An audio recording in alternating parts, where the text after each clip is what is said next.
Hi, my name is Stephanie Brown, and I'll be doing my presentation on Earl Warren. Earl Warren was born on March 19th, 1891 in Los Angeles, California, and later on his family moved to Bakersfield, California, where he finished his school. In Bakersfield, his father was murdered in a robbery gone wrong, and the killer was never found. When Warren graduated from high school, he went to study at Berkeley in California, and he studied legal studies. In 1925, Warren married Nina Elizabeth Palmquist. She was a Swedish born widow who already had one child from her previous marriage, and they ended up having five more children. They were married on October 4th, 1925. In that same year, Warren was appointed district attorney, and he served three 4-year terms as a district attorney in Alameda County. He was seen as a tough, no nonsense district attorney. In 1938, Warren became the Attorney General for California, and he cracked down on gambling ships.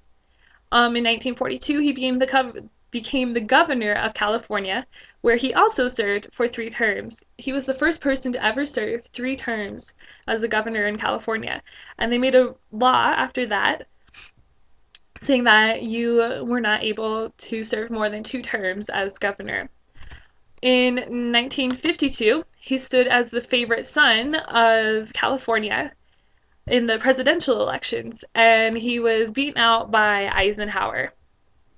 Um, when Fred M. Vinson unexpectedly died in 1953, the choice for Supreme Justice, he was the choice for Supreme Justice. Eisenhower chose Warren to fill the place. And Eisenhower picked him because he thought he was going to be a moderate conservative, but it turned out the other way, and Warren ended up being an unabashed liberal. And Eisenhower said later that he regretted his choice of making Warren the Supreme Court justice. He took his seat on January 11th, 1954, and was confirmed by Congress 6 weeks later. When Warren was first put into the Supreme Court, racial segregation was a major issue that faced the courts. His major his first major case was Brown versus Board of Education, and I'm sure everyone has heard of Brown versus Board of Education. Um, he later ruled that segregation was unconstitutional, but it took a long time for them to decide whether or not to um, pass it because they weren't sure if the 14th Amendment allowed them to get rid of segregation or not.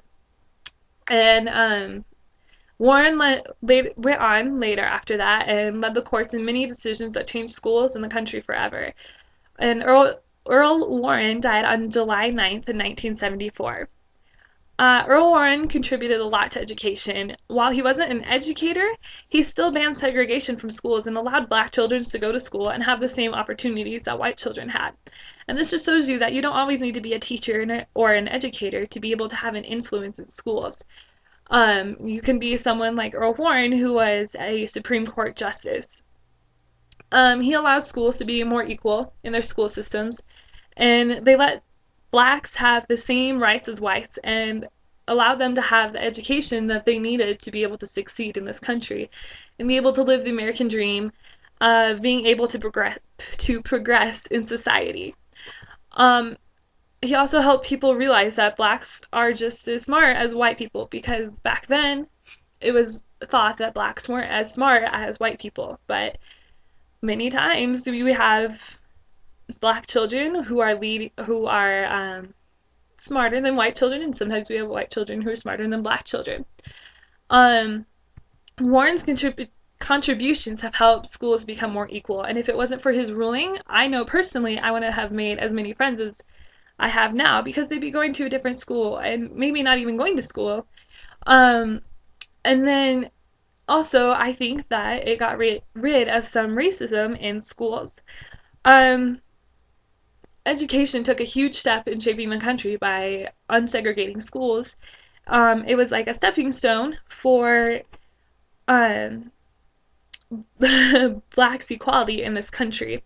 If I think he was very brave to make this decision because there were many people who were for segregation and were very violent about it too. He was in some ways risking his life for what he thought was right. Um, Earl Warren said if he said, in these days, it is doubtful that any child may reasonably be expected to succeed in life if he is denied the opportunity of education. I think that is a very inspirational quote for all of us. It is impossible for someone to succeed unless they have the opportunity of education. And he saw this, and he unsegregated schools and allowed everyone to have the same opportunity being able to succeed. I think he is such an inspiration for all of us.